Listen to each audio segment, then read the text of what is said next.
तो कहानी की शुरुआत एक नरेशन से होती है और यहाँ पर एक पावरफुल और डिवाइन नरेशन चल रही थी। कहानी शुरू होती है समय के सबसे गहरे कोने से, जहाँ से लेकर सबसे दूर तक के सितारे तक एक ही शक्ति सबको चलाती है और वो शक्ति है गौर की, भगवान की। भगवान ही हर जीव का भाग्य लिखते हैं और उनके साथ हमेशा रहते हैं उनके मैसेंजर्स, जो कि उनके हुक्म से बंधे होते हैं। इन्हीं फरिश्तों में से एक था लूसीफर, मॉर्निंग स्टार, जो कि सबसे करीब था भगवान के। जब भगवान ने सितारों से लेकर सबसे छोटे प्राणी तक सब कुछ बनाया, लेकिन आखिर में उन्होंने अपनी सबसे बड़ी रचना बनाई, जो कि था इंसान। जब भगवान ने इंसानों को बनाया, लूसीफर के अंदर एक सवाल उठ गया, गौर, क्या तुमने इंसान को अपनी ही इमेज में बनाया है? और एक सवाल और, क्यों तुम्हारी मर्जी इंसान पर इतनी ज्यादा फ्रीली बह रही है? लूसीफर ने महसूस किया कि इंसान का मन बेचैन है, उसके विचार कभी स्थिर नहीं रहते। अब समय के साथ सब कुछ बदलता है, पर इंसान अपने अंदर के अंधेरे से कभी लड़ नहीं पाया। उसने सोचा कि क्या यही तुम्हारी डिवाइन क्रिएशन है? फिर उसने खुद को भगवान के खिलाफ खड़ा कर लिया, यानी कि लूसीफर ने, और घोषणा कर दी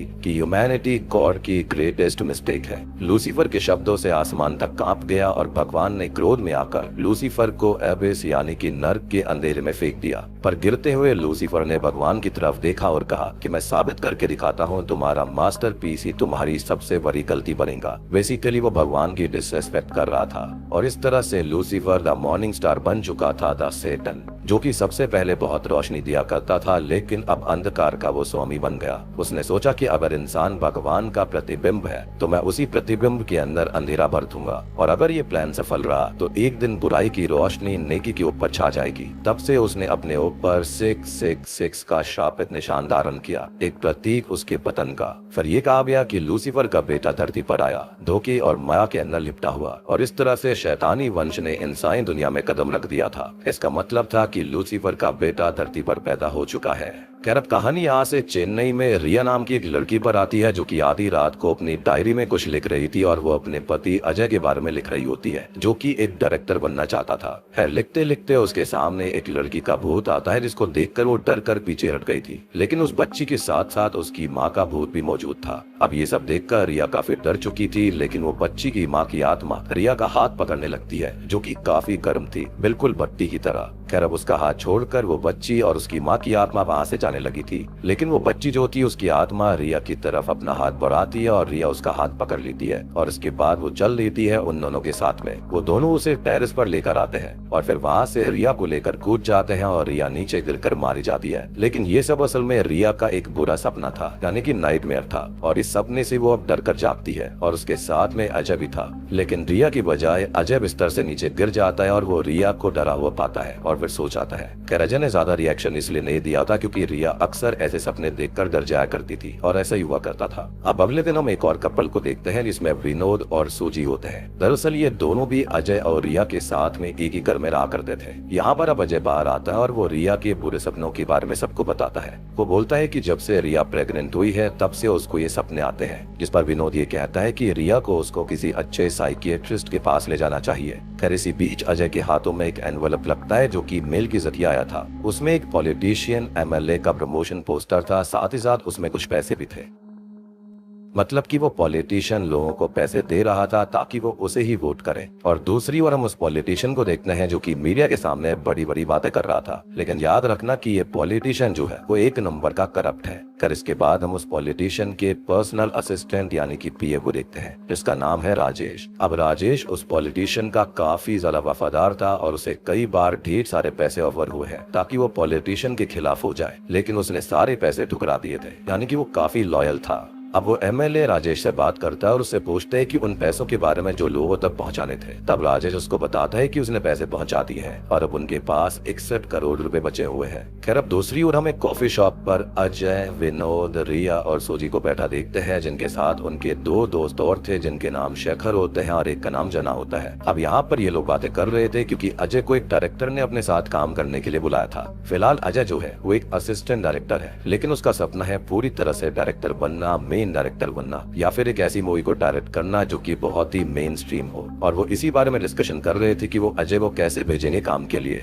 अब इसी बीच जना कॉफी बिल को देखता है, तभी विनोद उसको जड़ाते हुए ये कहने लगता है कि वो ऐसे बिल को क्यों देख रहा है जैसे कि वो बिल भरने वाला है। ये सुनकर जना काफी गुस्सा हो जाता है और वहाँ से उठकर चला जाता है। दरअसल जना काफी करीब था और इसी के चलते विनोद और बाकी उसका मजाक बनाते थे। खैर अब इसके बाद सीन वाला होता है जहाँ पर अजय जाने की तैयारी कर रहा था और वो पैकिंग कर रहा होता है। तब उसे रिया चेयर अप करती है और उसको हौसला देती है, जिसके बाद वो चला जाता है अपनी ट्रिप पर, जहाँ पर होटल रूम के अंदर उसे रूम नंबर 666 मिलता है जो कि डेविल का ही नंबर है, यानी कि सीरन का नंबर है। खैर इसके बाद हम रिया को देखते हैं जो कि घर पर अकेली थी, वो मुंह धो रही होती है। जिसके बाद उसे बाथरूम के अंदर एक स्पिरिट दिखती है जिसके हाथों में एक मरा हुआ बच्चा था। ये देखकर रिया काफी डर जाती है, लेकिन इसके बाद वो बाहर आती है और विनोद से हेल्प लेने लगती है, लेकिन विनोद को शायद आवाज नहीं आ रही थी। तब उसके सामने वही स्पिरिट दोबारा आती है और कहती है कि बच्चा मर गया है और अब उसे क्या करना चाहिए। लेकिन तभी शॉकिंगली उसकी फिर से आंख खुलती है क्योंकि ये भी एक सपना था। इसके बाद वो उठकर पानी पीती है, लेकिन तभी उसकी खिड़की पर कोई खून की हाथ लगा देता है। इसको देखकर वो बहुत डर गई थी। वो बहुत जोर से चिल्लाती है और ये आवाज विनोद और सूजी को भी आ रही थी, लेकिन विनोद इस आवाज को ये समझकर टाल देता है कि शायद से रिया ने दोबारा कोई भयानक सपना देखा होगा क्योंकि ये रोज का था। लेकिन रिया जो होती है वो तुरंत दौड़ कर आती है और विनोद के रूम के दरवाजे पर दस्तक देने लगती है। काफी जोर से नॉक कर रही थी वो। विनोद दरवाजा खोलता है, वो उसको सब कुछ बताती है, लेकिन विनोद जो होता है वो स्टिल इस चीज को रिया का एक बुरा सपना समझ रहा था। तब रिया उसे उसके साथ चलने के लिए कहती है और तब सूजी कहने पर वो बाहर देखने जाते हैं, लेकिन बाहर कोई नहीं था। तब रिया विनोद को खिड़की की तरफ ले जाती है जहाँ पर सच में खून के निशान थे और तभी शॉकिंगली सूजी हुई दिखाई देता है और पास जाकर झाड़ियों में देखने पर उन्हें राजेश मिलता है जो कि घायल था और उसे देखकर वो लोग हैरान थे। और अगर आपको राजेश याद नहीं है तो वो एमएलए का पीए है। खैर वो राजेश से ये पूछते हैं कि वो है कौन। तब राजेश उनको सारी बातें बताता है। वो बोलता है कि किस तरह से वो एमएलए के साथ पूरी ईमानदारी से काम करता था, लेकिन एक दिन राजेश को थोड़ी ज्यादा पैसों की जरूरत थी क्योंकि राजेश की बेटी दिव्या के हार्ट में होल था और वो होल बड़ा हो चुका था। जब वो उसे हॉस्पिटल ले गए तब उनको ये बात पता चली, लेकिन इसका भी इलाज पॉसिबल था। डॉक्टर ने बताया कि उन्हें एक हार्ट डोनर चाहिए होगा जिससे दिव्या बच सकती है, लेकिन इसके लिए उन्हें 30 से 40 लाख रुपए चाहिए थे, लेकिन उनके पास अभी इतने पैसे नहीं थे और इसलिए राजेश जो था वो एमएलए से हेल्प लेने गया, लेकिन एमएलए ने साफ इनकार कर दिया और कहा कि इतने पैसों में तो वो 2000 वोट खरीद लेगा। लेकिन यहाँ पर ईमानदारी जो थी वो बिल्कुल फेल हो गई। एमएलए यहाँ पर इतनी घिनौनी बात करता है। वो ये कहता है कि ऑपरेशन फेल भी तो हो सकता है और अगर उसकी बेटी का ऑपरेशन फेल हो गया तो उसके पैसे डूब जाएंगे ना, और इससे अच्छा वो अपनी बीवी के साथ 5 मिनट एक रूम में बिताए जिसके बाद वो एक और बच्चा पैदा कर सकते हैं। ये सुनकर राजेश को काफी बुरा लगता है, यानी कि वो इतना ईमानदारी से उसके लिए काम करता था, इतने पैसे उसके लिए ऑफर हुए थे, लेकिन फिर भी उसने कभी एमएलए के खिलाफ जाकर वो काम नहीं करा। वो बिल्कुल टूट चुका था। खैर अब अगले दिन डॉक्टर ने राजेश को और उसकी बीवी को बताया कि उनको एक डोनर मिल गया है जिन्होंने अपने मरे हुए बच्चे का दर्द डोनेट किया है। ये सुनकर राजेश को सुकून मिलता है, लेकिन पैसों की अरेंजमेंट तो उसको अभी भी करनी थी। इसलिए राजेश ने एमएलए के बचे हुए 61 करोड़ में से 57 करोड़ रुपयों को चालाकी से चुरा लिया और उसके बाद उसको एक जगह रख दिया। लेकिन उसी रात उसके घर पर एमएलए के गुंडे आए और उससे पैसों के बारे में पूछने लगे, लेकिन वो उन्हें पैसे देने से साफ इनकार कर देता है। तब उन्होंने बदले में उसकी बीवी को खत्म कर दिया। इसके बाद राजेश किसी तरह से वहाँ से भागा, लेकिन उसके आदमियों ने राजेश पर जानलेवा हमला कर दिया। लेकिन वहीं पर राजेश उनसे लड़ा और किसी तरह भागकर यहाँ पर आ गया, यानी कि वो खून के निशान जो हाथों के निशान खिड़की पर थे वो किसी और के नहीं राजेश के ही थे। अब राजेश उन लोगों से रिक्वेस्ट करता है कि वो उसकी बेटी का इलाज करवा दें और यहाँ पर वो उन्हें पैसे कहाँ रखे हैं वो बताता है और फिर उनसे कहता है कि वो बस 40 लाख में उसकी बेटी का इलाज करवा दें और बाकी पैसे वो अपने पास रख लेना। यानी कि वो इतना ईमानदार था कि खाली इसको 40 लाख चाहिए थे इतने सारे में से और बाकी सारे पैसे वो इनको दे रहा था। और फिर वो अपनी बेटी दिव्या का फोटो उनको दिखाता है, जिसके बाद उसकी जान चली जाती है। सूजी अब पुलिस को कॉल करने लगती है, लेकिन विनोद ने उन्हें मना कर दिया था क्योंकि कुछ भी एमएलए को पता चला तो वो उनके पीछे पड़ जाएगा। और अचानक से यहाँ पर विनोद के अंदर का भगवान जाग चुका था। वो कहता है कि उन्हें दिव्या को बचाना ही पड़ेगा, ये उनकी जिम्मेदारी है, लेकिन रियलिटी में उसे वो बचे हुए पैसे चाहिए थे। खैर अब यहाँ पर वो राजेश की बॉडी को वहीं उनके आंगन में दफन कर देता है। अब अगले दिन रिया अपने सपने में लूसीफर को देखती है, यानी कि सेटन को देखती है और डर कर जाग जाती है। जिसके बाद वो अजय को कॉल करने लगती है, लेकिन अजय उसका कॉल कट कर रहा था क्योंकि वो एक प्रोड्यूसर को अपनी कहानी बता रहा था। प्रोड्यूसर को कहानी काफी पसंद आती है और वो उसके साथ मूवी बनाने के लिए राजी हो जाता है। अब अजय उससे 4-5 करोड़ का बजट मांगता है, लेकिन प्रोड्यूसर उसको मना कर देता है क्योंकि वो उसे खाली 1.5 करोड़ का ही बजट दे सकता था। ये सुनकर अजय वहाँ से बाहर निकल जाता है और तब अजय का दोस्त प्रकाश उसको ये कहता है कि अच्छा मौका है, लेकिन अजय कॉम्प्रोमाइज करके काम नहीं करना चाहता था और 1.5 करोड़ में उसकी मूवी नहीं बनेगी। इसके बाद रिया कॉल उसके पास आता है और वो उसको सब कुछ बताने लगती है कि क्या हुआ।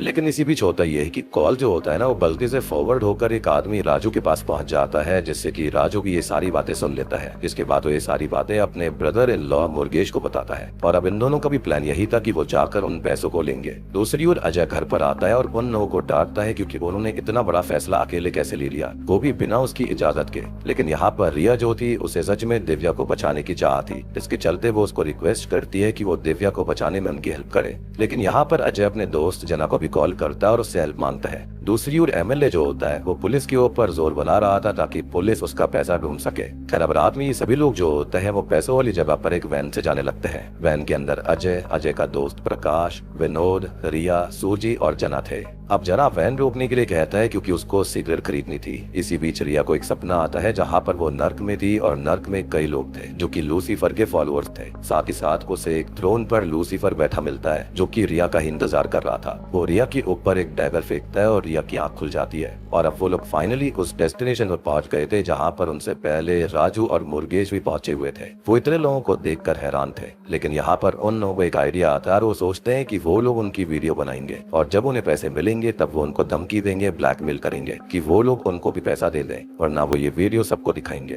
खैर अब वो लोग वहाँ पर ढूंढना शुरू करते हैं और वो जगह बिल्कुल एक खंडर जैसी थी जो कि दिखने में काफी क्रीपी और डरावनी थी। सूजी को तभी कोई परछाई दिखाई देती है और साथ ही साथ उसे एक बच्ची की डॉल भी मिलती है। वो यहाँ पर थोड़ी डर रही थी, तब विनोद उसके पास आता है। दूसरी ओर हम अजय को देखते हैं जिसे रोड के नीचे की पाइपलाइन में एक डॉग दिखता है जो कि उस पर हमला करने लगता है, लेकिन अजय किसी तरह उससे बचता है। इधर रिया को दिखाया जाता है जहाँ पर उसे एक वॉल पर ड्राइंग मिलती है जो कि किसी बच्चे ने बनाई थी। वो ड्राइंग खुद पे खुद मूव करने लगती है और हम रिया के पीछे दिव्या को देखते हैं जो कि गायब हो जाती है। इसके बाद वो अजय से मिलती है और तभी उन्हें प्रकाश आवाज लगाकर बुलाता है। अजय और रिया जब प्रकाश से मिलते हैं तब वो उन्हें कोई डिमोनिक सिंबल्स दिखाता है जो कि सरफेस पर बने हुए थे, विच मीन्स कि यहाँ पर सेटन की पूजा होती थी।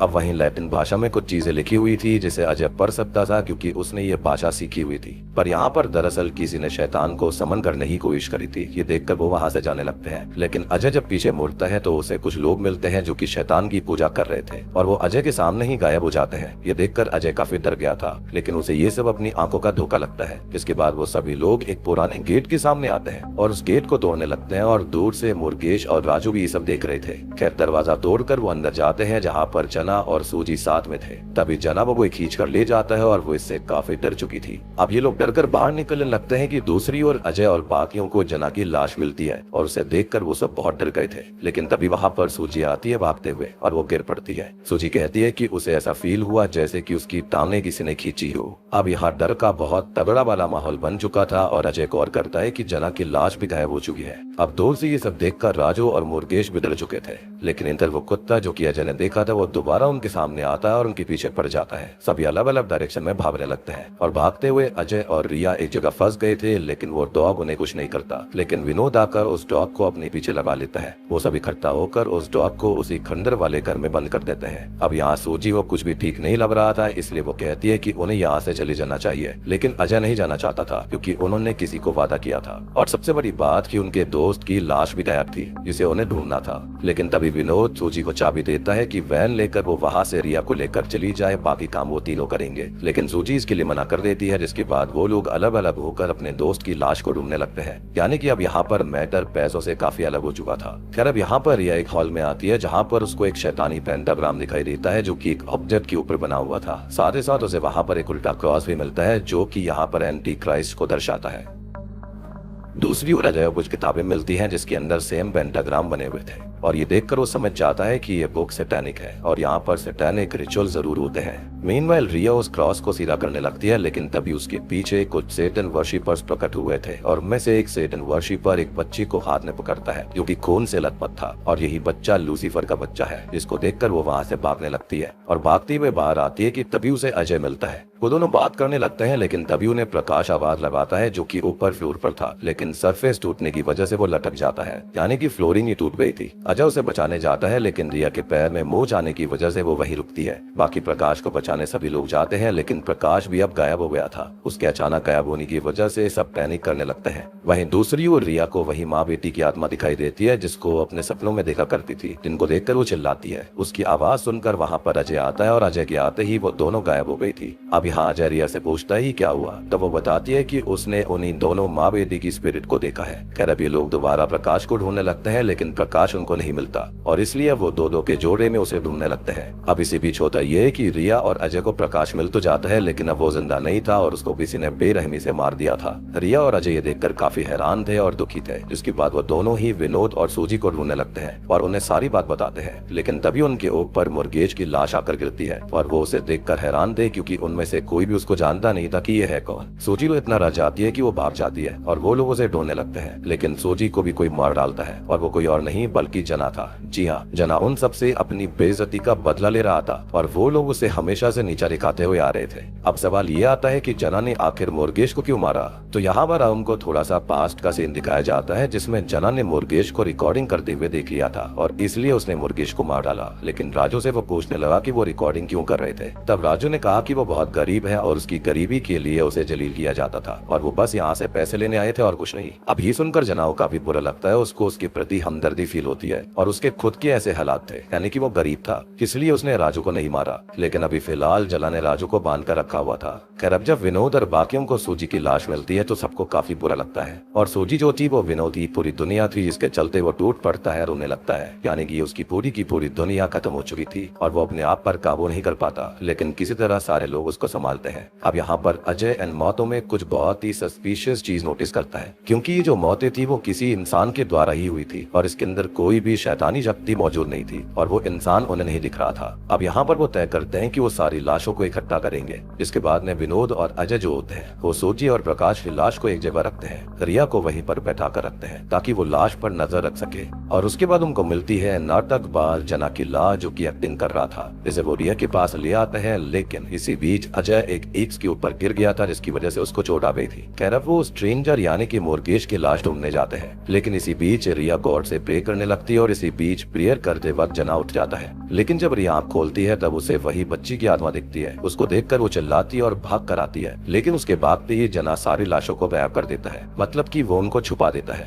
अब भागते हुए रिया सीधा अजय के पास आकर सब कुछ बताती है कि उसने उस बच्ची को दोबारा देखा। अब तुरंत ही अजय को लेकिन ध्यान आता है कि लाशों के पास कोई भी नहीं है, इसलिए वो जल्दी से उनके पास जाता है, जो कि वहाँ पर थी ही नहीं, यानी ये सारी की सारी लाशें जना ने गायब कर दी थी। अब अजय यहाँ पर यह बात समझ चुका था कि इन सब चीजों में और उस स्पिरिट में, यानी कि जो माँ बेटी की स्पिरिट थी, उन सब में कुछ ना कुछ सिमिलैरिटीज है। ये बात अजय विनोद को बताता है, लेकिन विनोद पागल ही हो चुका था, क्योंकि उसकी पार्टनर की लाश वहाँ से गायब थी। वो रो रहा था, लेकिन अजय उसको संभालता है और कहता है कि वो यहाँ पर दोबारा आएंगे, लेकिन फिलहाल यहाँ पर रुकना उनके लिए सेफ नहीं है। इसके बाद वो लोग वहाँ से निकल जाते हैं और तब विनोद जना का सिगरेट का पैकेट देखता है और तभी शॉकिंगली उसको एक बात याद आती है। वो गाड़ी रुकवाता है और उनको बताता है कि जो सिगरेट जना पीता है उसकी स्मेल उसको आई थी और तब आई थी जब उन्हें उस स्ट्रेंजर की लाश मिली और वहीं पर उसने उस सिगरेट को पड़ा हुआ देखा था, लेकिन उस समय उसने इतना ध्यान नहीं दिया। यहाँ पर विनोद उनको दोबारा बाहर चलने के लिए कहता है और विनोद की बात सुनते हुए वो निकल जाते हैं। दूसरी ओर हम जना को देखते हैं, जिसके जंगल से राजू भाग गया था, इसलिए वो राजू को पकड़ने उसके पीछे जाता है। राजू छिप गया था, लेकिन जना उसे ढूंढ कर पीटने लगता है, लेकिन राजू उसे एक गड्ढे में धक्का दे देता है, जहाँ पर उसे वो पैसा मिल जाता है, मतलब कि पूरे के पूरे 57 करोड़ कैश मिल जाते हैं, नगद पैसे थे, जिसको देखकर वो बहुत खुश था। अब इसी बीच बाकी लोग वहाँ पर आ जाते हैं और राजू उन्हें देखकर उनकी तरफ भागता है ताकि वो उन्हें सब कुछ तरफ बता सके, लेकिन विनोद और बाकी उसको ही खूनी समझ रहे थे। लेकिन इससे पहले वो कुछ कर पाते, उससे पहले ही राजू के गले में कोई चाकू मार डालता है और उसको खत्म कर देता है, जिसके बाद उनको समझ में आता है कि यहाँ पर कोई और भी खूनी है, इसलिए वो उसे ढूंढने लगते हैं। लेकिन विनोद अकेला पड़ गया था और यहाँ पर कोई चुपके से विनोद को भी खत्म कर देता है। थोड़ी देर के बाद में अजय को विनोद की लाश मिलती है, जिसको देखकर वो टूट गया था और फिर उसके सामने आता है एक आदमी जो कि जना का दोस्त था। जना यहाँ पर ये सब अकेले नहीं कर पाता, इसलिए उसने अपने दोस्त के साथ प्लानिंग करी थी ताकि वो पूरा पैसे अकेले लूट सके। अब जना वो खींचने के लिए उन्होंने रस्सी का इस्तेमाल किया था और जिस पल पर सूजी को ये लगा था कि उसका पैर किसी ने खींचा है, तो इसमें भी उन्होंने रस्सी का इस्तेमाल किया था। अब यहाँ पर जना भी सामने आता है और सब कुछ क्लियर हो चुका था, लेकिन यहाँ जना का दोस्त पहले हमला करता है और अजय उसे लड़ने लगता है। जना भी उस पर हमला कर रहा था, लेकिन अजय सबसे पहले जना के दोस्त को खत्म करता है और फिर जना वो कहता है कि उसने ये सब क्यों किया, सिर्फ पैसे के लिए, और अगर पैसे ही चाहिए थे तो वो उससे मांग लेता। लेकिन जना कहता है कि जो उन्होंने उसे इतना ह्यूमिलिएट किया था उसका क्या। यहाँ पर अजय जना को समझाने की कोशिश करता है कि वो उसका दोस्त था, लेकिन वो कुछ नहीं समझता, तो उसे जना से भी लड़ना पड़ता है। खैर इसी बीच वो गोस्ट बच्ची रिया के पास आती है और हंसकर उसके पेट पर हाथ रखती है और इससे उसका पेट दर्द करने लगता है और इससे उसे काफी इंटरनल ब्लीडिंग होने लगती है, यानी कि उसने उसके बच्चे को शायद खत्म कर दिया था और वो वहीं पर गिर पड़ती है। अब अजय जो होता है इन सब चीजों में जना को धक्का देकर अपनी बीबी रिया को वैन में रखता है, लेकिन वो डॉग जना को पूरी तरह से खत्म कर देता है। जिसके बाद वो आता है अजय के पास, लेकिन अजय वो कुछ नहीं करता और फिर वो डॉग उसे अपने साथ ले जाता है और वो पैसे दिखाता है जहाँ पर 57 करोड़ रुपए थे। अजय उन पैसों को ले लेता है। अब इसके बाद वो एक हफ्ते के अंदर दिव्या की सर्जरी करवा देता है और इसके बाद में अजय और रिया जो होते हैं वो दिव्या को गोद ले लेते हैं, क्योंकि ऑब्वियस ही बात है दिव्या का अब इस दुनिया में कोई नहीं रहा था, यानी कि उसके माँ बाप खत्म हो चुके थे, यानी कि प्रकाश और उसकी बीवी यानी कि राजेश और उसकी बीवी। और तो और जो रिया थी उसका भी मिसकैरेज हो गया था, यानी कि उस स्पिरिट के हाथ लगाने के बाद ऐसा हुआ और मैंने ये चीज पहले ही प्रेडिक्ट कर दी थी। खैर अजय और रिया दिव्या को लेकर वहाँ से जाने लगते हैं। मीनवाइल डॉक्टर दिव्या की सर को स्कैन करता है जिसके स्कल में 666 नंबर था और ये बिल्कुल द ओमेन जैसा था। और यहाँ पर हमको पता लगता है कि दिव्या ही है वो लूसीफर की बच्ची, यानी कि वो लड़का नहीं था बल्कि ये लड़की थी। और जिस बच्ची को रिया ने खून से लथपथ देखा था उन डेविल वर्शिपर्स के साथ में, वो पास्ट की झलक थी कि वहाँ पर क्या करा गया था। मुझे ऐसा लगता है कि इसके अंदर डेविल को बुलाया गया होगा और जो राजेश था वो भी उन्हीं डेविल वर्शिपर्स में से एक था। यानी कि आपको समझ में आया कि राजेश को यहाँ पर पैसा क्यों नहीं चाहिए था और राजेश ने क्यों ऐसा किया, उसकी बीवी ने भी ऐसा क्यों किया। उन लोगों को सेटन ने पहले ही बोल कर रखा हुआ था या फिर उनके ग्रुप ने पहले ही ऐसा सोच कर रखा था, या फिर ये कहा जा सकता है कि पहले ही भविष्यवाणी हुई थी कि राजेश और उसकी बीवी की जो बच्ची होगी वही यहाँ पर सेटन शायर होगी, लेकिन वो उनके साथ नहीं रहेगी, उसका पालन पोषण कहीं और होगा, यानी कि किसी और पेरेंट्स के हाथ से, जो कि हुआ किसके हाथ पे, यानी कि यहाँ पर रिया और अजय के साथ। और ये बिल्कुल द ओमेन मूवी जैसा प्लॉट है। वहाँ पर भी हमेशा ऐसा ही हुआ करता था, यानी कि जो डैनियल था वो हमेशा ऐसी जगह पर जाता था, यानी कि एंटी क्राइस्ट का बच्चा, वो वहाँ पर उन पेरेंट्स को मरवा दिया करता और हमेशा एक अच्छे और ताकतवर लोगों के साथ में रहा करता था ताकि वो बिल्कुल टॉप पर पहुंच सके, ताकि दुनिया को इजीली कंट्रोल कर पाए। खैर अब ये सारी चीज देखकर डॉक्टर समझ चुका था कि यहाँ पर दिव्या है कौन और इसलिए वो अजय को रोकने चाहता है, लेकिन अजय जो था ना वो बाहर निकल चुका था। तब डॉक्टर खिड़की से झांकते हुए उसको आवाज लगाने लगता है कि तभी एक पेट डॉग जो कि कार के अंदर था, दिव्या वो देखकर भौंक रहा था। उसने भाप लिया था कि उसके अंदर कुछ इविल चीज थी, लेकिन दिव्या की नजर पड़ते ही उस डॉग की गर्दन कार की खिड़की में टक जाती है और वो खत्म हो जाता है, which means कि दिव्या वाकई में प्योर इविल थी, एंटी क्राइस्ट थी। खैर यहाँ पर डॉक्टर उन्हें अभी भी आवाज लगा रहा था। ऑब्वियस ही बात है इस चीज के बारे में सेटन जो है वो रिया और अजय को पता लगने नहीं दे सकता, इसलिए ठीक ऊपर बिल्डिंग पर कंस्ट्रक्शन का काम चल रहा था और तभी एक चीज जो होती है एक वर्कर के हाथों नीचे गिर जाती है और डॉक्टर का सर उससे कट कर सीधा अजय की कार पर गिरता है, जिसको देखकर रिया डर जाती है। यानी कि यहाँ पर शगुन हो चुका था सेटन के आने का, या फिर ये कहें कि एंटी क्राइस्ट के आने का। इसी के साथ में यह मूवी यहीं पर खत्म हो जाती है। तो दोस्तों ये थी जन्मा नाचाथुरम की कहानी। उम्मीद करता हूँ कि यहाँ पर आपको फिल्म पसंद आई होगी, जो कि डायरेक्ट कहानी ली गई है ओमेन मूवी से। थोड़ी बहुत चीजें चेंज करी गई हैं, लेकिन जो मेन प्लॉट है वो बिल्कुल यहाँ पर द ओमेन फिल्म जैसा है। तो अब यहाँ पर हम कई सारी चीजों के बारे में बात करेंगे। तो दोस्तों यहाँ पर जो लूसीफर का बच्चा था वो कोई और नहीं बल्कि दिव्या खुद थी। दिव्या ही लूसीफर के बच्चे के रूप में पैदा हुई थी, जो कि 666 यानी कि डेविल्स चाइल्ड है और इसी का साइन 666 होता है। और मैं आपको बताना चाहूंगा कि जो राजेश था वो सेटन वर्शिपर में से एक था और उसी ने दिव्या को पाला था। मतलब कि राजेश कुछ और नहीं बल्कि एक प्यादा था इस चीज में। असली खेल तो दिव्या का यहाँ पर था। बात रही यहाँ पर उन माँ बेटी की स्पिरिट की, तो मेरे ख्याल से वो भी डेविल के ही कंट्रोल में होंगी, उनकी ही कंट्रोल करने वाली स्पिरिट्स होंगी। इसके चलते उन्होंने यहाँ पर रिया के बच्चे को खत्म कर दिया था, क्योंकि अगर खुद का बच्चा होता तो यहाँ पर दिव्या का पालन पोषण अच्छे से नहीं कर पाती रिया। इसके चलते अब यहाँ पर वो खाली दिव्या का ही पालन पोषण करने वाले थे। अब बात करें कि आखिर इसमें अजय और रिया का क्या रोल था, तो यहाँ पर जो सबसे बड़ा रोल है वो अजय और रिया का ही तो था। और मैं आपको बताना चाहूंगा कि जो 666 चाइल्ड है उसका पालन पोषण जो है वो किसी प्योर सोल के हाथों लिखा गया था और जो लोग कुछ बड़ा करने वाले थे। और यहाँ पर अजय जो था वो डायरेक्टर बनने ही वाला था, उसको पैसे भी चाहिए थे। यहाँ पर अब सेटन ने इनडायरेक्टली राजेश के जरिए 57 करोड़ रुपए उसको दिलवा दिए थे और इससे होगा ये कि वो अब काफी अच्छी मूवीज बनाएगा और फेमस हो जाएगा। और यहाँ पर अब दिव्या को कभी कोई दिक्कत नहीं होगी और वो वैसे ही मेन स्ट्रीम में टॉप पर पहुंच जाएगी, जिसके चलते वो काफी सारी चीजों को कंट्रोल कर सकती है। और ये सब सुप्रीम डोमिनेंस के लिए जरूरी था। यहाँ पर दिव्या इनके साथ बड़ी होगी और उसे पता चलेगा प्योर सोल के नेचर के बारे में, और फिर वो इन्हीं सब चीजों का फायदा उठाकर और लोगों के बीच की और मचवाएगी। और यहाँ सबसे बड़ी बात यह है कि ये सब जो भी हमने देखा है दिव्या का रिया और अजय से मिलना ऑलरेडी प्लान था और ये डेविल का ही प्लान था स्टार्टिंग से, जो कि कोई फेल नहीं हुआ। जो लड़की और उसकी माँ की आत्मा हमने देखी थी वो भी शायद से सर्वेंटी थी लूसीफर की, और उनका मकसद यही था कि वो किसी तरह से कुछ ऐसा करवा दे कि रिया, दिव्या और अजय मिल सके। इसलिए उन स्पिरिट्स ने दिव्या का मिसकैरेज करवा दिया। राजेश की मौत और उसकी बीवी की मौत भी इसी प्लान का हिस्सा था और इसी के चलते रिया ने दिव्या को अडॉप्ट करने के बारे में सोच लिया। और बात करें उस डॉग की तो वो डॉग भी डेविल का ही होगा। कहते हैं ना हेल हाउंड जो होते हैं, बिल्कुल उसकी तरह था वो, और इसलिए तो उसने जना को मार दिया था। और सबसे बड़ी बात ये थी कि उसने यहाँ पर रिया को और अजय को कुछ नहीं किया था, बाकी सब पर वो हमला कर रहा था। और उसी डॉग ने अजय को पैसा दिखाया ताकि वो उन पैसों को लेकर दिव्या को बचा सके, यहाँ पर उसका अच्छे से पालन पोषण करे। अब यहाँ पर आप लोग ये भी सोच रहे होंगे कि अगर वो डेविल की चाइल्ड थी तो लूसीफर ने खुद उसे क्यों नहीं बचाया। तो ये सब भी लूसीफर यानी कि डेविल के प्लान का हिस्सा था। अगर वो हॉस्पिटल में नहीं होती तो ऑब्वियस सी बात है कि कभी भी रिया और जो अजय थे वो उसका इलाज नहीं करवाते और कभी मिलते भी नहीं, ना ही उसको अडॉप्ट करते। तो ये सारी चीजें अगर आप सोचते हो तो ये एक दूसरे से कनेक्टेड थी। तो उम्मीद करता हूँ कि अब आपको यहाँ पर ये मूवी अच्छे समझ में आ गई होगी। समझ में आ गई तो वीडियो को लाइक कर दीजिए, चैनल के ऊपर नए हो तो सब्सक्राइब कर लो।